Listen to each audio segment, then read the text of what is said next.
இந்த கேள்விக்கு மாத்திரமல்ல, கடைகோடியிலிருந்து வெளிப்படுகிற குரலாக எனது குரல் வெளிப்பட்டது. காட்டுமன்னார் கோவிலிலே திருமுட்டத்திலே ஒரு சிறு விளையாட்டரங்கம் வேண்டும் என்று கேட்டேன். அதையும் இந்த அறிவிப்பிலே அறிவித்து சாதித்து காட்டியிருக்கிறார் நம்முடைய விளையாட்டுத்துறை அமைச்சர் அவர்கள். அவரது ஆற்றல் மிகுந்த பணிகள், காலத்தின் தேவைக்கு ஏற்ப களத்தை தகவமைக்கிற நவீன உத்தி இவைதான் விளையாட்டுத்துறையை இந்த அளவிலே மேம்படுத்தி இருக்கிறது.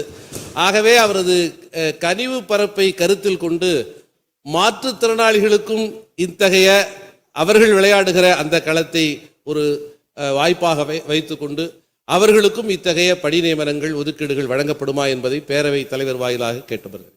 மாண்புமிகு துணை முதலமைச்சர் அவர்கள். மாண்புமிகு பேரவைத் தலைவர் அவர்களே, மாற்றுத்திறனாளிகளுடைய முன்னேற்றத்திற்காக நம்முடைய அரசு மாண்புமிகு முதலமைச்சர்கள் தொடர்ந்து பல்வேறு நடவடிக்கைகளை எடுத்து வருகிறார்கள், திட்டங்களை தீட்டி வருகின்றார்கள். கடந்த வாரம் கூட நம்முடைய முதலமைச்சர் அவர்கள் மாற்றுத்திறனாளிகளை உள்ளாட்சி அமைப்புகளில் நியமனம் செய்வதற்கான அந்த சட்ட முன்வடிவை இந்த அவையிலே அறிமுகப்படுத்தினார்கள்.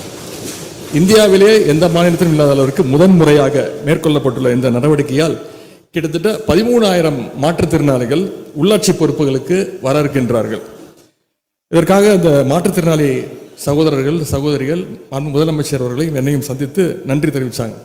அவர்கள் சொன்ன வாக்கியம், இத்தனை நாட்களாக கேட்கும் இடத்தில் இருந்த நாங்கள் முதலாக கொடுக்கும் இடத்திற்கு வரப்போகிறோம் என்று அந்த நம்பிக்கை மிகுந்த வார்த்தைகளை இங்கே நான் பதிவு செய்வதில் நான் மிகுந்த மகிழ்ச்சி அடைகின்றேன். மற்ற துறைகளைப் போலவே விளையாட்டுத் துறையிலும் மாற்றுத்திறனாளிகள் சாதிக்க நம்முடைய அரசு தொடர்ந்து துணை நிற்கும். போட்டியில் பங்கேற்பதற்கு முன்பே பயிற்சி கட்டணம், பயண கட்டணம் என்று நம்முடைய தமிழ்நாடு சாம்பியன்ஸ் அறக்கட்டளை மூலமாக தொடர்ந்து நிதி உதவிகளை அளித்து வருகின்றோம். இதுவரை 198 பேரா பிளேயர்ஸ்களுக்கு மட்டும் 4,50,00,000 ரூபாய் அளவிற்கு சாம்பியன்ஸ் ஃபவுண்டேஷன் இருந்து அவருடைய பயண செலவு, பயிற்சி செலவுக்காக மட்டுமே செலவு செஞ்சிருக்கிறோம்.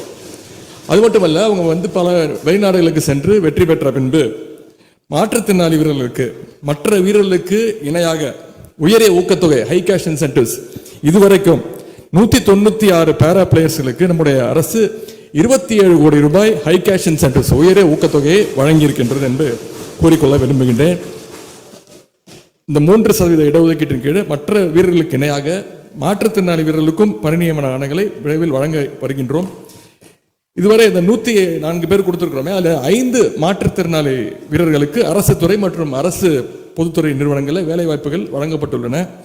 இந்த ஆண்டு எங்களுடைய சென்ற ஆண்டு டார்கெட் 100 போது 104 அச்சீவ் பண்ணோம். இந்த ஆண்டு 100. இதில் குறைந்தபட்சம் 25 மாற்றுத்திறனாளிகளுக்கு நிச்சயமாக வேலை வாய்ப்பு அரசு பொதுத்துறைகள் நிறுவனங்களையும் அரசு துறைகளையும் வழங்கப்படும் என்பதை இந்த நேரத்தில் நான் உறுப்பினர்களுக்கு தெரிவித்துக் கொள்கின்றேன்.